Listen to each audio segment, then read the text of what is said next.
कहानी की शुरुआत होती है चार्ली नाम के एक पुलिस वाले से, जो एक रेस्टोरेंट में खाना खा रहा था। जब पैसे देने की बारी आई तो चार्ली को एहसास हुआ कि उसके पास पूरे पैसे नहीं थे। उसकी हिचकिचाहट को देखकर वेट्रेस बोल पड़ी कि पुलिस वाले फ्री में खाते हैं क्या? लगता है ये बिल मुझे अपनी जेब से भरना पड़ेगा। उसकी ये बात सुनकर चार्ली को बहुत शर्मिंदगी हुई, लेकिन वो ऐसा आदमी बिल्कुल नहीं था जो किसी का फायदा उठाए। वो तो हमेशा खाना खाने के बाद स्टाफ को टिप भी देता था। खैर, तभी अपने वॉलेट में लॉटरी टिकट देखकर उसके दिमाग में एक आइडिया आया। उसने वो टिकट उठाई और वेट्रेस से कहा कि अगर मैं लॉटरी जीत गया तो आधे पैसे तुम्हारे, अगर नहीं भी जीता तो भी कल डबल पैसे भर दूंगा। भले ही वेट्रेस को उसकी बात पर भरोसा नहीं था, फिर भी उसने हाँ कह दिया। किसी ने भी ये उम्मीद नहीं की थी कि ये मामूली सा लगने वाला लॉटरी टिकट असल में जैकपॉट जीत जाएगा। बार बार कंफर्म करने के बाद चार्ली की बीवी खुशी से चिल्लाने लगी। बाकी सबका हिस्सा कटने के बाद भी उनके हाथ में पूरे $4 मिलियन आने वाले थे, यानी अपने हिसाब से देखें तो लगभग 36 करोड़ रुपए। इतने पैसे उन्हें हमेशा के लिए गरीबी के दलदल से निकालने के लिए बहुत थे। लेकिन चार्ली का मूड बिल्कुल अलग था। उसे अपना सुबह किया हुआ वादा याद आ रहा था और अब डर लग रहा था कि अपनी बीवी को कैसे बताऊं। लेकिन काफी सोचने के बाद उसने सच बताने का फैसला किया। ये सुनते ही उसकी बीवी गुस्से से पागल सी हो गई, क्योंकि वो अपने पति की जिद्दी फितरत को अच्छे से जानती थी। उसे पता था कि चार्ली अपना वादा जरूर निभाएगा। असल में चार्ली को बचपन से ही लोगों की मदद करना पसंद था। इसी वजह से वो बड़ा होकर एक पुलिस वाला बना, ताकि वो शहर के लोगों की मुश्किलों और परेशानियों को सुलझा सके। वो अंधे लोगों को सड़क पार करवाता, प्रेग्नेंट औरतों की मदद करता और तो और अपनी छोटी सी सैलरी से भी गरीब इलाकों में डोनेशन करता। कुल मिलाकर इससे अच्छा और ईमानदार आदमी मिल नहीं सकता। मगर उसकी बीवी का स्वभाव बिल्कुल उल्टा था। वो न सिर्फ बहुत ज्यादा खुदगर्ज थी, बल्कि अपने हेयर सैलून के कस्टमर्स के सामने खुलेआम बोलती फिरती थी कि उसका पति तो बहुत पुराने ख्यालों का है। पता नहीं हरिश्चंद्र कहाँ से आ गया मेरी जिंदगी में। आज से कुछ दिन पहले चार्ली की बीवी ने उसे लॉटरी टिकट खरीदने भेजा था और साफ साफ कहा था कि हमारी शादी की तारीख वाला नंबर ही लेकर आना, जो कि 27 को हुई थी। लेकिन काफी सालों से वो किसी वजह से 26 तारीख को अपनी एनिवर्सरी मना रहे थे, तो बेचारे चार्ली ने गलती से 26 नंबर की टिकट ले ली। इस बात पर उसकी बीवी बहुत ज्यादा नाराज हो गई। इस बारे में उसने और शिकायत करनी थी, लेकिन तभी अचानक टीवी पर विनिंग नंबर्स अनाउंस हो गए। एक पल में ही उसकी बीवी का गुस्सा झटपट गायब हो गया। लेकिन खुशी के कुछ ही मिनट बीते थे कि तभी चार्ली ने सुबह वाला किस्सा सुना दिया। चार्ली की बीवी का मूड रोलर कोस्टर की तरह ऊपर नीचे हो रहा था और उसने एक अनजान लड़की के साथ $2 मिलियन बांटने से साफ इनकार कर दिया। जब उसने चार्ली का मुंह देखा तो उस पर दबाव डालने लगी। उसने बड़े प्यार से बहला फुसला कर चार्ली को झूठ बोलने पर मजबूर किया कि उसने लॉटरी जीती नहीं है। उस पल चार्ली पूरी तरह उलझ गया, लेकिन अभी भी चार्ली समझ नहीं पा रहा था कि क्या करे। फिर अगले दिन रेस्टोरेंट के सामने खड़े होकर भी वो सोचता रहा कि अपने जमीर की बात सुने या अपनी बीवी के जज्बातों को समझे। तब उसके एक कलीग ने उसकी हिचकिचाहट महसूस की और कहा कि भाई अपने दिल की सुन। पर अभी भी चार्ली असमंजस में था कि क्या करे। इसी उलझन के साथ वो रेस्टोरेंट के अंदर गया। उसके कुछ बोलने से पहले ही वेट्रेस इवॉन ने बोलना शुरू कर दिया। कल मेरी जिंदगी का सबसे बुरा दिन था। सच कहूँ तो तुम्हारी कोई खास बड़ी गलती नहीं थी। ऐसा किसी के साथ भी हो सकता है। मैंने ही अपनी फ्रस्ट्रेशन तुम्हारे ऊपर निकाल दी। असल में इवॉन कॉलेज से ग्रेजुएट होने के बाद एक्टिंग का सपना लेकर न्यूयॉर्क आई थी, लेकिन सालों तक मेहनत करने के बाद भी उसे कुछ खास काम नहीं मिला। ऊपर से कल उसके घटिया पति ने उसकी सारी सेविंग्स चुरा ली। ऊपर से जानबूझकर उसके क्रेडिट कार्ड पर $20,000 का कर्जा भी चढ़ा दिया। इस वजह से वो बिल्कुल कंगाल हो गई थी। फिर मैं कोर्ट गई डाइवोर्स फाइल करने के लिए, लेकिन मेरे पास उतने पैसे भी नहीं थे। जब बाहर निकली तो जोरदार बारिश शुरू हो गई। छाता बीच में ही टूट गया। जब घर लौटी तो पूरी तरह भीग चुकी थी। सिर्फ एक सूखा सा सैंडविच खा के अपना पेट भर पाई। इसके बाद वो दौड़कर काम पर पहुंची, लेकिन लेट होने की वजह से उसके बॉस ने उसकी 2 घंटे की सैलरी काट ली। तो ये कहना गलत नहीं होगा कि इवॉन का कल का दिन उसकी जिंदगी का सबसे बुरा दिन था। आज भी हालात कुछ खास बेहतर नहीं थे। इतनी मुश्किलों के बावजूद इवॉन का ये हंसता हुआ चेहरा देखकर चार्ली कुछ पलों के लिए उलझन में पड़ गया और फिर उसने अपने दिल की आवाज सुनने और इंसानियत निभाने का फैसला किया। कल के लिए माफी मांगते हुए उसने इवॉन को उसके चश्मे के लिए एक चेन दे दी। असल में कल उसने नोटिस किया था कि इवॉन अक्सर अपना चश्मा इधर उधर रख देती है और अब इस चेन की मदद से वो उसे गले में लटका सकती है। चश्मा खोएगा नहीं। ये तोहफा मिलते ही इवॉन खुशी से चमक उठी।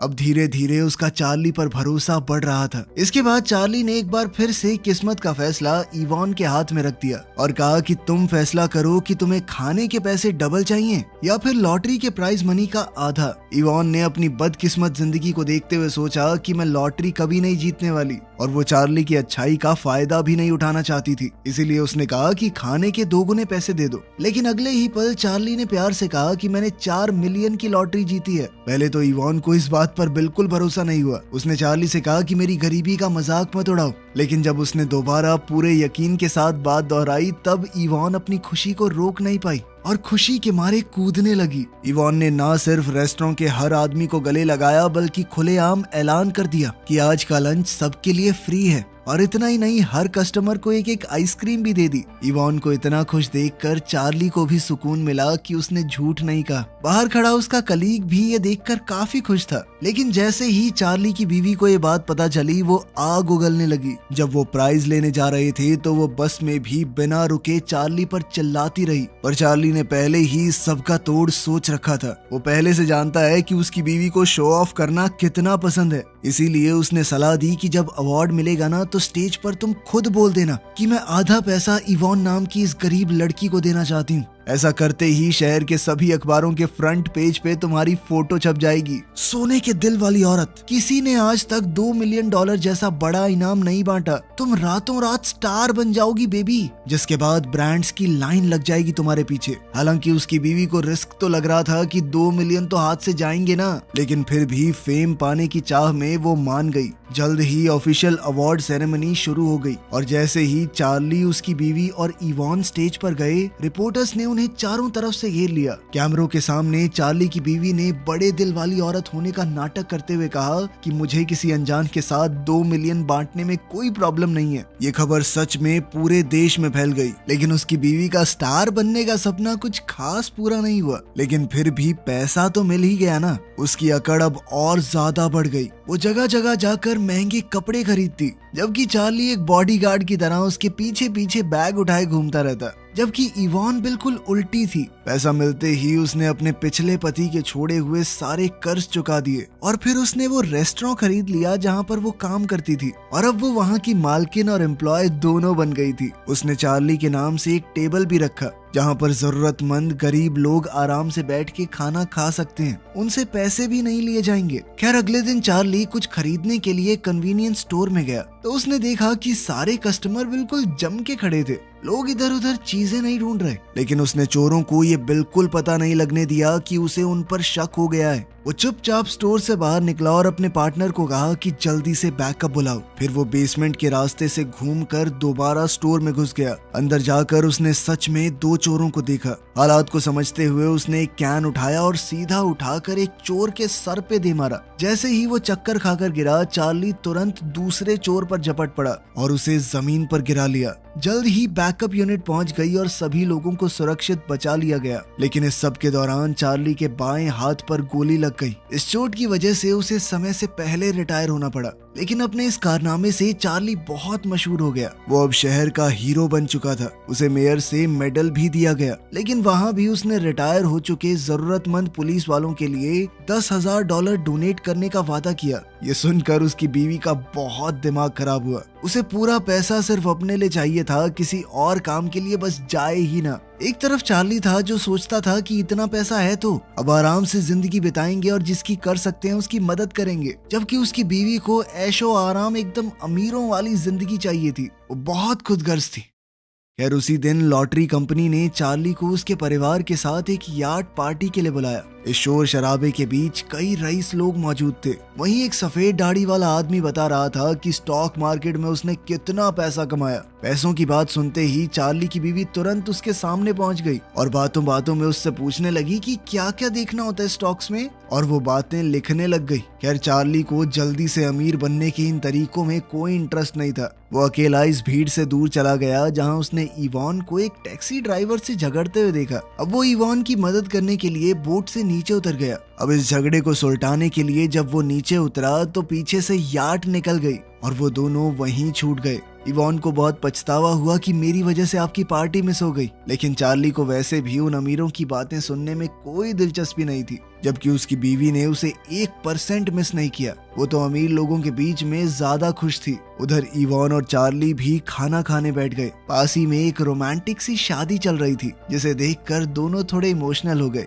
इवान ने बताया कि मेरा पति पहले मुझसे बहुत प्यार करता था, लेकिन धीरे धीरे उसके झूठ और फरेब ने हमारे रिश्ते को खराब कर दिया। ये सुनकर चार्ली ने भी अपनी कहानी बताई। वो और उसकी बीवी स्कूल से एक दूसरे के साथ थे और 18 का होते ही उन्होंने एक दूसरे से शादी कर ली। लेकिन धीरे धीरे उन्हें समझ आया कि दोनों बहुत अलग हैं। लेकिन चार्ली ऐसे ही हार मान के रिश्ता तोड़ने वालों में से नहीं था, इसीलिए वो अपनी पत्नी की हर बात मानकर कोशिश करता कि शायद उनका रिश्ता बिल्कुल पहले जैसा हो जाए। यूं अपने मन की बातें बताकर दोनों एक दूसरे के थोड़े और करीब आ गए। फिर उन्होंने साथ में थोड़ा डांस किया, लेकिन दोनों अपना दायरा अच्छे से समझते थे। लेकिन उसकी बीवी को पूरी ट्रिप में पता ही नहीं चला कि उसका पति इस शिप पर नहीं है। वो जाते जाते भी उस सफेद दाढ़ी वाले बूढ़े की तरफ देखकर मुस्कुरा रही थी। इवान और चार्ली को एक जैसी चीजों में मजा आता था, इसीलिए दोनों धीरे धीरे दोस्तों की तरह समय बिताने लगे। रोलर स्केटिंग करते हुए जब ढलान पर चार्ली फिसला तो इवान उसे देखकर बहुत हंसी। दोनों को ही लोगों में खुशियां बांटना अच्छा लगता था, तो अब दोनों मिलकर काफी सारे लोगों को फ्री राइड्स देने लगे। आने वाले दिनों में भी उन्होंने कई सारे ऐसे काम किए, जैसे पूरे बेसबॉल ग्राउंड को एक दिन के लिए रेंट कर लिया और फिर गरीब बच्चों और उनके रिश्तेदारों को वहां खेलने के लिए बुलाया,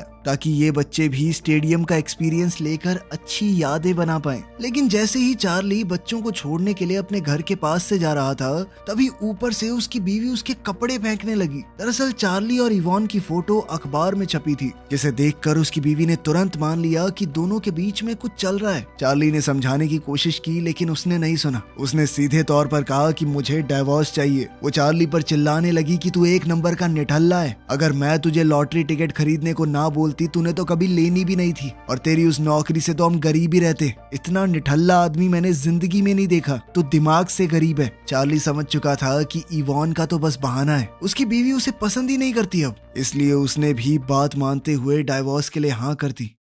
इसी बीच इवान का पति उसके घर में घुस के बैठ गया था। जैसे ही उसे पता चला कि इवान को $2 मिलियन मिले हैं, तो वो बेशर्मों की तरह पैसे मांगने के लिए वापस आ गया। कहने लगा कि इसमें से $5 लाख मुझे दे दो। अगर इवान नहीं मानी तो वो उसके घर में ऐसे ही घुस के बैठा रहेगा और कानूनी तौर पर भी वो कुछ नहीं कर सकती, क्योंकि डाइवोर्स तो उनका कभी हुआ ही नहीं। क्या कहेगी अपने पति को क्यों निकालना चाहती है घर से? इसलिए मजबूरन इवान ने अपना सामान पैक किया और घर छोड़कर निकल गई। अब किस्मत से होटल में चेक इन करते वक्त उसकी मुलाकात चार्ली से हो गई, जो वहीं पर रहने आया था। दोनों के दिलों में पहले से एक दूसरे के लिए जज्बात तो पल ही रहे थे, और अब तो चार्ली की शादी भी टूट चुकी थी। इसलिए दोनों में से किसी ने भी अपने प्यार को छुपाया नहीं। बदकिस्मती से अगले दिन सुबह होटल के बाहर मीडिया ने उन दोनों को घेर लिया। दरअसल कल होटल के स्टाफ ने उन्हें पहचान लिया था और उनकी साथ रहने की खबर आग की तरह फैल चुकी थी। क्योंकि अभी दोनों का ही ऑफिशियली डिवोर्स नहीं हुआ था, इसलिए उनका रिश्ता लोगों की नजरों में नाजायज बन गया। ये खबर देखकर चार्ली की बीवी के दिमाग में एक नई चाल आई। उसने आम जनता की भावनाओं का इस्तेमाल करके अपनी चाल चलने का प्लान बनाया। डाइवोर्स पेपर साइन करने से पहले उसने कहा कि सारी लॉटरी की रकम मेरे नाम की जाएगी, और सालों के रिश्ते को देखते हुए चार्ली ने बिना किसी हिचकिचाहट के हाँ भी कह दी। लेकिन उसका लालच यहाँ नहीं रुका। उसने कहा कि इवान को जो $2 मिलियन दिए थे वो भी मुझे वापस चाहिए, और मना करने पर कहा कि कोर्ट में घसीटूंगी तुम दोनों को। चार्ली को लगा कि ये बहुत ज्यादा हो रहा है, तो उसने गुस्से में आगे बढ़ते हुए अपनी बीवी का हाथ पकड़ लिया कि चलो कुछ बात करनी है। लेकिन इतना बहुत था उसके ऊपर झूठा इल्जाम लगाने के लिए।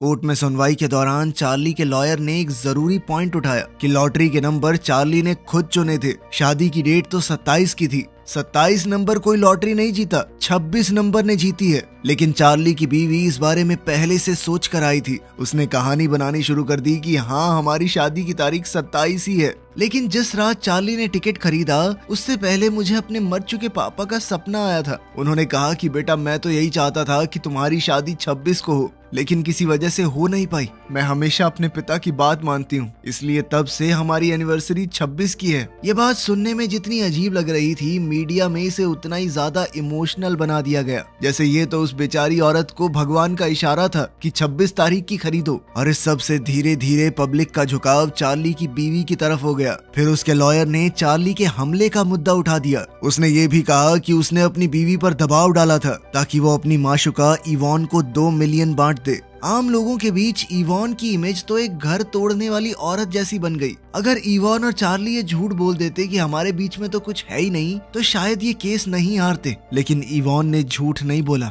उसने कहा कि मैं सच्चे दिल से चार्ली से प्यार करती हूँ। इस तरह कई दिन की सुनवाई के बाद चार्ली की बीवी को पब्लिक की सिंपैथी मिल गई कि बेचारी के आधे पैसे तो छीने ही पति भी छीन लिया। इतने स्ट्रॉन्ग पब्लिक ओपिनियंस की वजह से फैसला बीवी के हक में चला गया। कोर्ट के बाहर रिपोर्टर्स की भीड़ लगी हुई थी और इवॉन पब्लिक प्रेशर के चलते जल्दी से वहां से भाग गई। चार्ली ने उसे कई बार पुकारा, लेकिन इवॉन ने पीछे मुड़कर नहीं देखा। वो रिपोर्टर्स और दुनिया के कड़वे शब्दों को सुन नहीं पा रही थी। उसके और चार्ली के सच्चे प्यार को बदनाम कर दिया गया। इधर इवॉन की चिंता में चार्ली रात के अंधेरों में बार बार उसके दरवाजे तक जाता, लेकिन उसे वो कभी मिली ही नहीं। फिर हम देखते हैं कि एक दिन चार्ली सबवे में काफी देर तक बैठे रहने के बाद उदास दिल के साथ वापस लौट रहा था और उसके मन में आया कि उसी रेस्टोरेंट में जाऊं जहां हम पहली बार मिले थे। जैसे ही उसने दरवाजा खोलकर अंदर कदम रखा, उसने इवॉन को चांद की रोशनी में आराम से बैठे देखा। कई दिनों से उसे ना देख पाने के कारण चार्ली बहुत उदास था, जबकि इवॉन को मीडिया की बातों से बहुत दुख हुआ था। अब उसे लगने लगा था कि अगर वो चार्ली की जिंदगी में नहीं आती तो वो अपनी बीवी और $4 मिलियन के साथ खुश रहता। लेकिन चार्ली ने कहा, वो 4 मिलियन मैं तुम्हारे लिए एक सांस में फेंक दूं, कोई पछतावा नहीं है मुझे उन पैसों का। इवॉन को जिंदगी में कभी किसी ने इतना गहरा प्यार नहीं किया था और ना ही कभी किसी ने उसे इतनी मजबूती से चुना। अब चार्ली के सच्चे जज्बात जानने के बाद वो भी अपने आप को रोक नहीं पाई। दोनों ने तय कर लिया कि वो इस शहर को ही छोड़ देंगे, किसी अनजान जगह पर जाकर एक नई जिंदगी की शुरुआत करेंगे। तभी अचानक दरवाजे पर दस्तक हुई और उनका ख्यालों का सिलसिला टूट गया। वहाँ एक बेघर आदमी खड़ा था जो पहले की तरह गरम खाना मांग रहा था। चार्ली और इवॉन ने बिना सोचे उसे अंदर बुला लिया और उसे खाना देने के बाद दोनों एक दूसरे के गले लग गए। उस बेघर आदमी ने मौका देखकर अपना छोटा सा कैमरा निकाला और इस प्यारे से पल की तस्वीर ले ली। असल में वो कोई भिखारी नहीं था, बल्कि एक बहुत ही मशहूर रिपोर्टर था जो इसी तरह गरीब लोगों का भेष बनाकर सच्ची और दिलों को छू देने वाली कहानियां ढूंढता। अब उसने नया आर्टिकल लिखा कि ये दोनों कितने अच्छे इंसान हैं। वो काफी समय से इस केस पर नजर रखे हुए था। कई बार जब वो भूखा था तो उसे खाना खिलाया इन लोगों ने, और अब पूरा पैसा जाने के बाद भी उन लोगों के प्यार में 1% का फर्क नहीं आया। कोर्ट के फैसले को तो बदला नहीं जा सकता, लेकिन उस रिपोर्टर की ईमानदार रिपोर्ट से चार्ली और इवॉन की असली तस्वीर लोगों के सामने आ गई। और जैसे जैसे ये कहानी शहर के कोने कोने में फैली, उनका प्यार हर इंसान के दिल को छू गया। लेकिन चार्ली और इवॉन इस सबसे बिल्कुल अनजान थे। जब वो इस शहर को अलविदा कहने से पहले एक आखिरी बार इस रेस्टोरेंट में गए तो उन्होंने देखा कि पूरा रेस्टोरेंट चिट्ठियों से भरा हुआ था और हर चिट्ठी में उनके लिए थोड़े से पैसे थे, क्योंकि रिपोर्टर ने अपील की थी कि इन प्यारे लोगों को दिखाओ कि ये शहर है उनके लायक। अगर ये यहाँ से चले गए तो इंसानियत हार जाएगी। अगले 3 दिन तक चिट्ठियां आती रही और जब हिसाब किया गया तो टोटल रकम निकली $6 लाख, यानी लगभग 5.5 करोड़ रुपए। इस पैसे से इवॉन ने वो रेस्टोरेंट फिर से वापस खरीद लिया और चार्ली पुलिस स्टेशन में अपने काम पर लौट आया। उधर उसकी बीवी ने यार्ड पर मिले उस सफेद दाढ़ी वाले आदमी से शादी कर ली, लेकिन वो असल में एक ठग था जो कुछ ही समय बाद उसके सारे पैसे लेकर गायब हो गया और उसने भी दोबारा से सैलून में अपनी नौकरी ले ली। आखिरकार शहर के बीचों बीच एक बहुत ही खूबसूरत शादी हुई। एक हॉट एयर बैलून आसमान में उड़ान भरता हुआ दिखा। वहाँ चार्ली और इवॉन हाथ में हाथ डाले खड़े थे। वो सभी चिट्ठियां जो उन्हें भेजी गई थी नीचे फूलों की पंखुड़ियों की तरह लटक रही थी। तो आपके हिसाब से क्या इवॉन और चार्ली का प्यार सही था? कमेंट्स में जरूर बताना। मिलते हैं अगली वीडियो में।